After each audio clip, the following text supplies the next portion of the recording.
Support WrestleTalk! Give us a subscribe. Hello and welcome to the WrestleTalk News. I'm Ollie Davis and I'm glad to be back after a few days away. Especially because today, the 13th of July, marks a huge date in WWE's company history. You've probably already guessed it. Today is 5 years since WWE announced its landmark partnership with Tout. Reddit user Nippleblades, stop posting stuff on Reddit, mum, has reminded us all of WWE's $5 million investment in the social media service, which prompted several weeks of WWE pushing its Tout videos into as many segments as possible. Brock Lesnar even announced his fake retirement with a Tout, but it soon faded away. Something that definitely isn't fading away and classifying itself as obsolete, however, is Matt and Jeff Hardy's Broken Universe gimmick. The Broken characters are currently locked in an ownership battle between Matt and Jeff and the promotion in which they debuted the gimmick TNA. But on this week's episode of Raw, the Hardys teased the characters more overtly than ever, with Matt slipping in and out of his delightfully weird accent and Jeff saying the Hardys could become obsolete. Matt later shared a video of that promo on Twitter saying, "The celestial voices have told me that change is coming."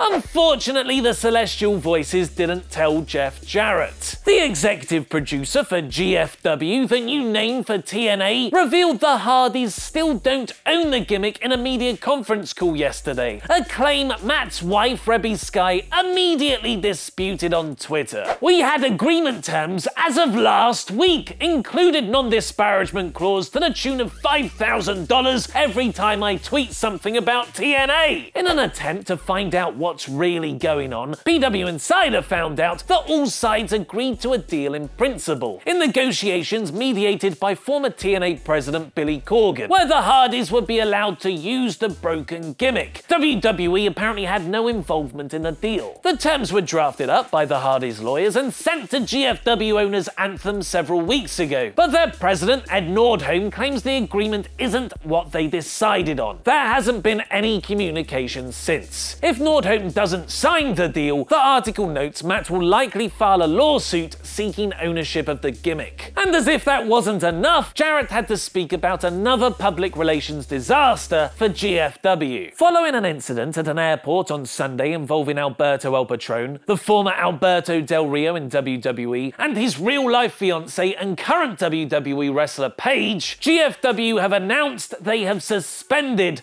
their own world champion. Global Force Wrestling has indefinitely suspended Alberto El Patron, effective immediately until the investigation is resolved following a recent incident in Orlando, Florida. Alberto is reportedly under investigation for alleged domestic violence battery because of the incident. But during his media call, Jarrett noted GFW would not edit Alberto out of the already taped episodes of Impact that have not yet aired, saying it would further damage the brand, and that a decision has not yet been made over whether they'll strip him of the title. Regarding the airport incident itself, Paige's real-life brother Zach Bevis posted on Facebook that he's very worried about his sister, and that she's with a control freak who thinks he's a tough guy because he beats my sister and has money to cover his tracks. While her half-brother Roy claims, "We got pics from the last 6 months, bro, of her beating. I'm glad she's finally sticking up for yourself." Paige, however, has defended Alberto on Twitter. "It was me who was being held for battery charges because I threw a drink on him. No, he never touched me, and no, I never hit him with a glass 3 times, like the internet in all their glory is making out. No one got arrested, there's no mugshots, there's no charges, nothing." According to Pro Wrestling Sheet, though, that version of events doesn't quite hold up either, as the Orlando police told them Jose Rodriguez, aka Alberto El Patron, is the only suspect listed. Which WWE star has major heat on them backstage? And what's the real reason WWE released Austin Aries? Find out by clicking the videos to the left, press subscribe, and support WrestleTalk on Patreon. I've been Ollie Davis, and that